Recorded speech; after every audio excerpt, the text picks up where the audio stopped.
네, 안녕하십니까. 저 이번 사업화 유망 기술 설명회 에너지 빅데이터 기반 생산 설비 이상 진단 서버 기술 발표를 맡은 호남권 연구센터 김혜된 연구원입니다.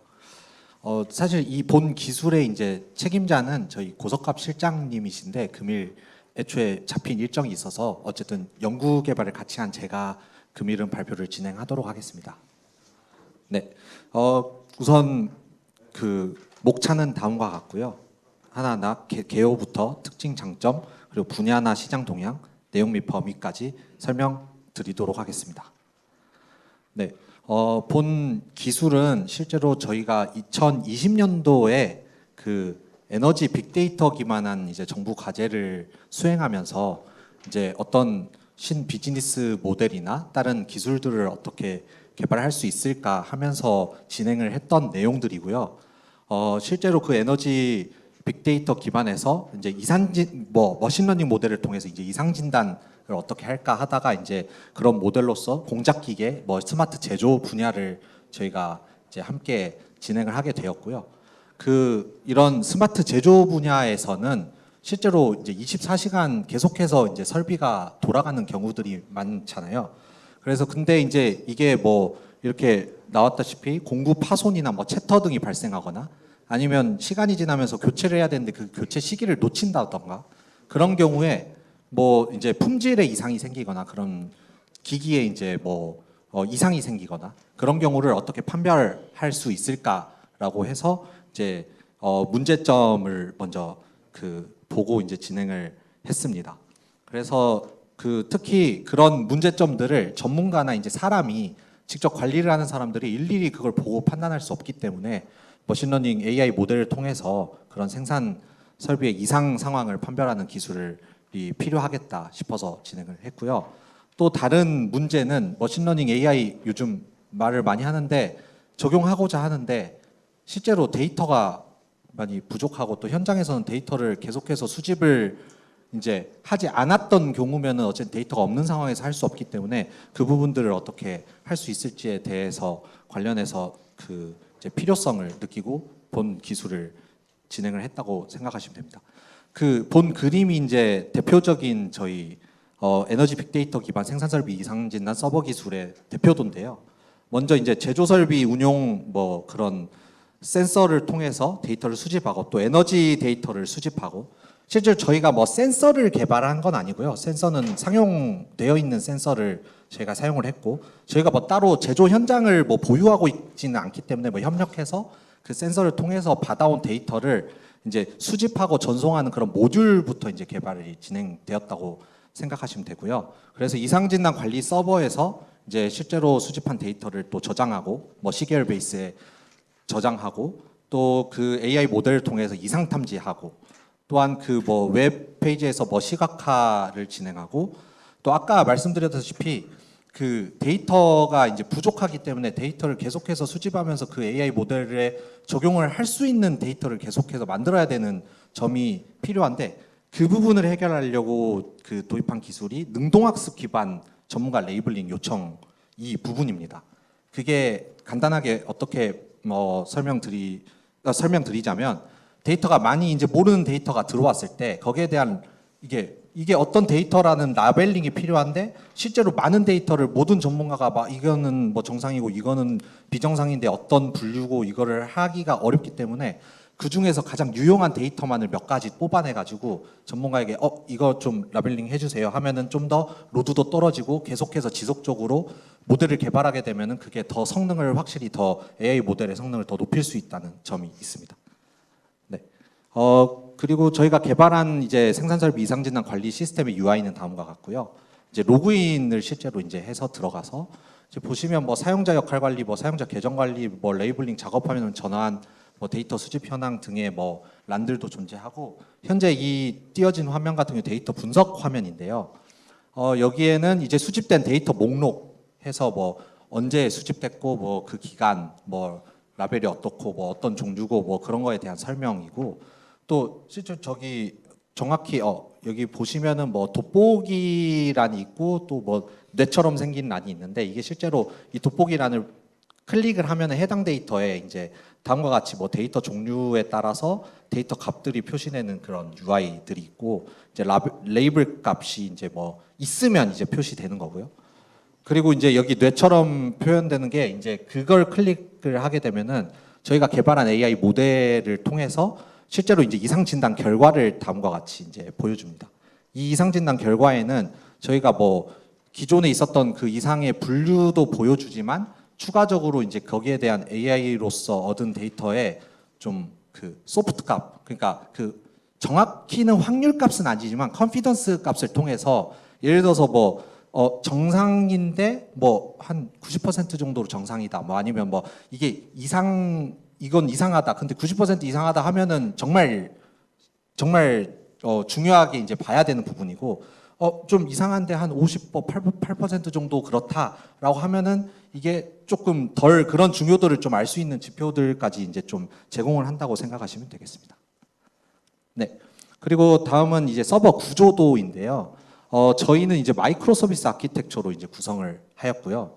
왜냐하면 이제 종래의 모놀리식 구조 같은 경우에는 어플리케이션을 뭐 빌드하거나 배포 시간의 한계인 점도 있고 뭐 조금씩 작은 수정을 해도 전체 모듈을 다 막 빌드를 해야 되는 점이 있어서 저희는 각각 이제 마이크로 서비스 환경의 파드라고 이제 이야기를 하는데요. 뭐 예를 들어서 웹 UI를 구성하는 파드, 뭐 서비스를 하는 파드, 뭐 이게 이상 진단하는 파드, 뭐 능동학습 파드 등등으로 이렇게 파드들이 나뉘어 있어서 서로 이제 저희가 뭐 예를 들어서 기술 이전을 받아가실 때도 어떤 부분을 고도화하실 때 모든 부분을 손대야 되는 게 아니라 그 파드 부분을 고도화하시던지 이제 뭐 수정 작업을 통해서 더 우리가 활용하고자 하는 것에 활용을 한다든지 그렇게 가능하다는 장점이 있습니다. 그래서 다음과 같이 이제 마이크로 서비스 아키텍처로 구성되어 있고 이제 RESTful API 통해 가지고 이제 서로 쉽게 이제 인터페이스 구성이 되어 있는 모습을 볼 수 있습니다. 네. 그리고 기술 이전 해가시려고 하실 때 많이 이제 하시는 질문들인데요. 아까 좀 전에 말씀드렸던 것처럼 저희가 센서 자체를 개발하고 있지는 않고요. 따라서 이제 이걸 적용할 때 꼭 완전하게 뭐 제조 설비여야만 하냐까지는 아닙니다. 조금 저희가 적용을 해서 제조 설비에서도 아주 많기 때문에 그런 데이터를 수집을 할 수만 있다면 저희가 적용은 가능한 부분이고 다만 저희가 사용했던 이제 센서 뭐 스펙이나 정보나 뭐를 수집했느냐 이런 거에 대해서 많이 관심이 이제 가지시더라고요. 그래서 실제로 저희는 이제 상용 그런 센서를 사용했고 그런 공작기계 센서 데이터나 뭐 제어 데이터를 수집하는 거 그리고 에너지 뭐 데이터를 수집하는 거는 다음과 같이 수집을 했고 실제로 이제 보면은 이제 거의 200 마이크로 세컨드 주기로 우선 저희가 뭐 우선은 수집을 했다고 보시면 됩니다. 그리고 오른쪽에는 이제 가공 문제 유형. 이게 저희가 뭐 이쪽 제조 분야의 뭐 전문가는 아니어서 실제로 캠틱 종합기술원이라고 이제 협력을 해서 그쪽의 실험 환경을 구축했고 센서 데이터를 통해서 저희가 좀 데이터를 취득했었는데요. 거기서 이제 가공 문제를 통해서 뭐 정상은 0번으로 이제 표시를 하고 이제 가공 문제에서도 여러 가지 문제의 형태가 이제 다음과 같이 있다라고 이제 제공을 받았고요. 근데 실제로 저희가 받은 데이터 중에서 이게 203번, 204번, 206번 같은 경우는 그 개수가 되게 별로 없었어요. 제가 연구개발 진행할 때. 그래서 실질적으로 이 부분은 생략하고 이제 AI 모델을 만들거나 그렇게 진행을 했는데 이게 데이터가 좀 더 충분히 확보가 되면은 당연히 이 부분 뭐 분류하는 문제는 크게 어려운 부분은 아니고요. 근데 실제 적용할 때는 그래서 그 세 가지를 빼고 가공 조건 변경, 뭐 공구 치핑, 이제 여기 인선 마모, 그 다음 정상 이렇게 해서 네 가지를 분류를 하는 식으로 이제 저희는 처음에 이제 AI 모델을 설계를 할 때 그렇게 진행을 해서 진행을 했습니다. 네, 좀 더 AI 모델 관련해 가지고 간단하게 좀 더 설명을 드리자면요. 그래서 우선 뭐 7개의 뭐 센서로부터 이제 데이터들이 이제 들어온다고 보시면 되고 AI 모델에 이제 적용을 하기 전에 그러니까 그냥 로 데이터를 넣는 게 아니라 이제 데이터의 이제 특징을 추출하기 위해서 이제 했다고 보면 되고 이제 그 보는 그 기간을 이제 500개 점, 500틱으로 이제 설정을 했었습니다. 그래서 500틱을 통해서 이제 피처를 뽑아냈는데 이 피처는 19개 피처를 뽑아냈는데 그 통계 뭐 평균이나 뭐 분산 뭐 등등 뭐 스큐 뭐 이런 등등의 19개의 통계 기법들을 통해서 그 피처를 뽑아내고 그 19개가 이제 실제로 이 7개의 그 다른 센서들의 정보를 가져오기 때문에 19 곱하기 7하면 133개의 피처를 하나의 그 500개의 이제 이 더미에 이제 133개 이제 피처 값이 나오는 거고요. 그리고 이거를 이제 시계열적으로 계속 흐름에 따라서 이게 분석이 뭐 갑자기 튀거나 그런 걸 봐야 되기 때문에 이제 50개의 이제 무빙 스텝 사이즈를 둬서 이제 500개를 보고 또 50이 띄어진 부분을 보고 또 50개 띄어진 부분을 계속 보면서 그 피처들을 추적해 나가서 뒤에 보시면 이제 다음과 같이 이제 이 네모가 아까 네모 박스라고 보시면 이제 500개, 50개 띄어서 계속 5개 이렇게 피처를 보면은 이 시계열의 그 뭐 흐름을 볼 수 있고 이 피처들을 LSTM 모델 플러스 이제 DNN 모델을 통해서 저희가 적용을 진행을 했습니다. 그래서 결과적으로는 아까 그 기존의 그 분류 모델 뭐 아까 가공 조건 변경 등 이제 뭐 정상 등 4가지 그 라벨에 대해서 뭐 카테고리컬하게 이제 라벨을 이제 뽑아내는 그 AI 모델을 설계를 했고요. 실제로 저희가 뭐 그때 캠틱 통해서 이제 얻은 데이터셋 가지고는 한 90% 정도 이상의 그 정확도 자체는 되는 것을 확인을 했습니다. 네. 다음으로 그 소개해드릴 기술은 이제 능동학습 기술인데요. 이게 조금 많이 생소하실 수도 있을 것 같아요. 이제 이게 아까 말씀 살짝 드렸는데 그 아까 그 앞에 이제 프레딕션 모델이라는 게 아까 이상진단 서버의 AI 모델이라고 생각하시면 되고요. 이제 실제로 제조 현장에서는 저희가 뭐 이렇게 미리미리 이거는 이거다, 이거는 이거다 라벨이 이거는 뭐 가공 조건 변경이다, 이거는 정상이다 이렇게 뭐 라벨을 해놓은 경우도 있지만 실제로 계속해서 수집을 하는 경우에는 저희가 모르는 패턴이나 모르는 그런 데이터들도 계속 어쨌든 수집을 하고 그것도 계속해서 뭐가 이상이 어떻게 되는지를 판별을 해야 되는 상황이기 때문에 이 새로운 데이터가 들어오게 되면 이제 먼저 언라벨드 데이터, 그러니까 라벨이 이제 적혀 있지 않는 어떤 분류인지 모르는 데이터로 이제 분류가 되고요.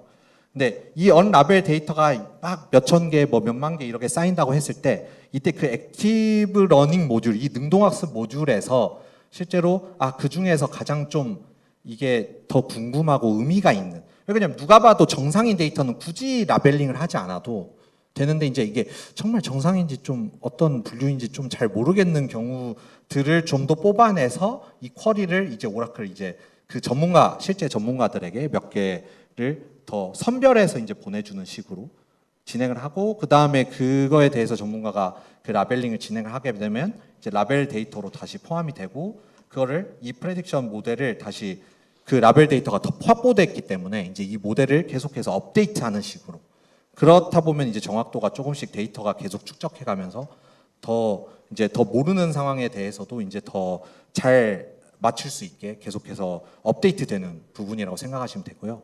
간단하게 뭐 3가지 뭐 그런 능동학습 기법들에 대해서 얘기를 하는 건데요. 이제 그러니까 이제 여기서는 뽑으려면 더 불확실성이 큰 데이터들을 뽑아서 그거를 좀 라벨링을 해주십시오 해야 된다는 의미로서 이제 리스트 컨피던스, 그러니까 가장 분류률이 된 그 높은 값인데 가장 낮은 값, 이게 정확히 말하면 어떤 머신러닝 기술을 할 때 경계값에 가까운 값을 뽑아낸다고 생각을 직관적으로 그렇게 생각을 하시면 됩니다. 엔트로피도 이제 불확실성을 나타내는 지표이기 때문에 뭐 엔트로피를 보는 방법도 있고, 그다음 또 하나의 기술로서 뭐 액티브 트랜스퍼 러닝 통해서 이제 그 더 불확실적인 값을 이제 뽑아내는 그런 기술들이 있다고 보시면 될 것 같습니다. 네. 그래서 아까 말씀드렸던 것처럼 뭐 가격 경쟁력이나 이런 것들은 저희도 뭐 상용 센서 그렇게 뭐 비싸지 않은 상용 센서를 썼기 때문에 그런 것들 설치 비용이나 뭐 이런 데 경쟁력이 뭐 나름 있다고 생각이 되고요. 다만 이제 상용화 더 뭐 기술 이전 해 가셔서 더 그 도메인에 맞게 하시려면 좀 더 그 상용화된 좀 추가 비용이 발생할 수 있다는 점은 좀 있다는 걸 있고요. 그 다음에 이제 필요에 따라서 아까도 그 뭐 파드처럼 되어 있기 때문에 각각의 고도와 뭐 UI 뭐 개선도 가능하고 각각의 더 원하는 것들을 더 입맛에 맞게 고도화할 수 있다는 점이 있습니다. 네, 이 부분은 아무래도 오신 분들이 더 잘 아실 텐데요. 뭐 제조 현장은 아무튼 스마트 팩토리라는 게 뭐 아까 인더스트리얼 4.0 해가지고 더 계속해서 증가하는 추세다라는 것을 보여주고 있고 시장 규모도 계속 커져가고 있다는 것을 보여줍니다. 네, 다음도 뭐 시장 점유율이나 뭐 예상 매출액 같은 경우가 계속해서 늘어나고 있음을 보여주는 그래프고요. 네, 국내외 관련해서도 어쨌든 뭐 삼성 SDS, 뭐 SK CNC, 뭐 LG CNS, 포스코 ICT 등에서도 어쨌든 그런 팩토리 스마트 팩토리 솔루션 관련해 가지고 계속해서 연구 개발을 진행을 하려고 하고 또 이런 지멘스나 뭐 다른 해외 기업에서도 이제 관심을 갖고 있는 분야라고 생각하시면 될 것 같습니다. 네, 그래서 이제 기술 이전 내용이나 이제 범위에 대해서 말씀드릴 텐데요. 실제 저희는 이제 두 가지 세부 기술로 나뉘어 있습니다. 그래서 A 세부 기술 같은 경우는 아까 처음에 말했던 수집하는 그 모듈에서부터 뭐 아까 생산 뭐 데이터베이스나 뭐 해가지고 이상 진단 관리 시스템 하는 부분으로 하나 나뉘어 있고 그 다음에 두 번째 세부 기술로는 아까 머신러닝 모델 데이터를 계속해서 학습할 수 있게 능동학습 기반 머신러닝 최적화 기술 이렇게 두 가지로 나뉘어 있고요. 관련해서는 다음 기술 문서들과 뭐 소프트웨어 그리고 계속적인 지속적인 그런 소프트웨어 뭐 지원이나 그런 기술 지원 등을 통해서 제공을 하고 있습니다.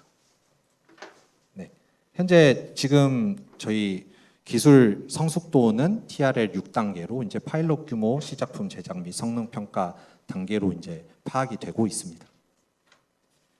네, 마지막으로 이제 기술료 같은 경우 이제 궁금하실 텐데요. 아까 말씀드렸던 생산설비 이상진단 그 관리 시스템 같은 경우는 이제 중소기업 같은 경우 3천, 뭐 중견 9천만 원, 대기업 같은 경우 1억 2천만 원으로 이제 책정이 되어 있고요. 그다음 비세부 기술 아까 능동학습 기반 머신러닝 기술 같은 경우는 이제 1천만 원, 3천만 원, 4천만 원 이렇게 되어 있습니다. 그리고 한 가지는 저희가 이제 본 기술 같은 경우는 이제 A 세부 기술이 주되게 이제 있기 때문에 비세부 기술만 이렇게 받아가고 싶다 이렇게는 안 되고요. 이제 실제로 이제 우리는 그냥 뭐 따로 계속해서 뭐 학습하고 그건 필요 없고 그냥 이상 진단 자체만 필요하다 하면은 뭐 A 기술만 따로 받아 가실 수도 있고 아니면 A, B 둘 다 해서 연계해서 같이 받아가고 싶다 하실 수도 있고요. 다만 비세부 기술만 받아가고 싶다는 이제 되진 않기 때문에 그 부분은 참고하시면 될 것 같습니다. 네. 지금 오늘 발표 내용은 다음과 같고요.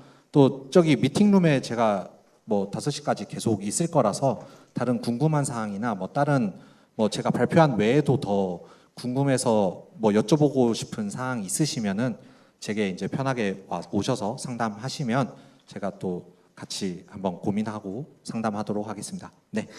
감사합니다.